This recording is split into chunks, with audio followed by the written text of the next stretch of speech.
북한 김정은 위원장과 시진핑 중국 주석이 어제 저녁 6년 만에 정상회담을 갖고 북러 밀착으로 소원해진 북중 관계의 복원을 알렸습니다. 회담 뒤 전용 열차를 타고 귀국길에 오른 김 위원장은 오늘 오후쯤 평양에 도착할 예정입니다.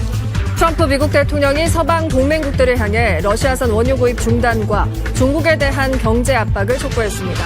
중국 전승절 행사를 계기로 북중러가 반미, 반서방 연대 결속을 과시한 데 대한 맞대응으로 해석되고 있습니다.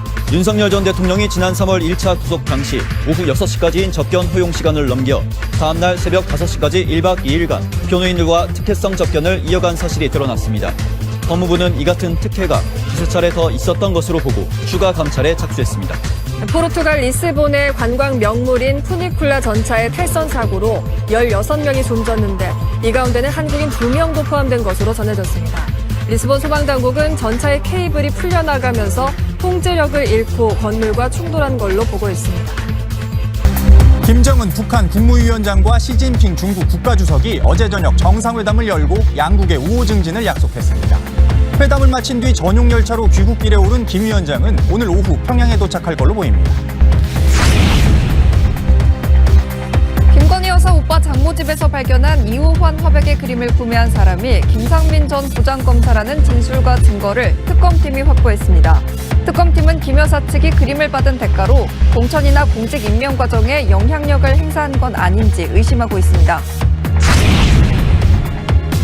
포르투갈 리스본에서 발생한 전차 탈선 사고로 숨진 사람들 중엔 한국인 2명이 포함되어 있었습니다. 한국인 인명 피해는 부상자 1명을 포함해서 3명으로 늘었습니다. 서울 서대문구에서 초등학생을 유괴하려 한 20대 남성 3명이 경찰에 붙잡혔습니다. 첫 신고 후 나흘 만에 검거된 건데 이들은 지난달 28일에도 여러 차례 아이들을 유인하려 한 걸로 파악됐습니다.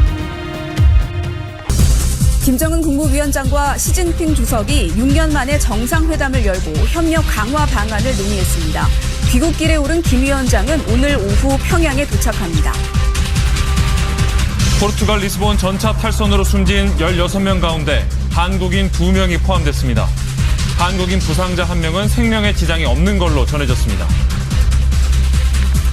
통일교 측 변호인이 민중기 특검과 만난 뒤 사건 흐름을 파악하고 대응 전략을 수립한 것으로 KBS 취재 결과 확인됐습니다.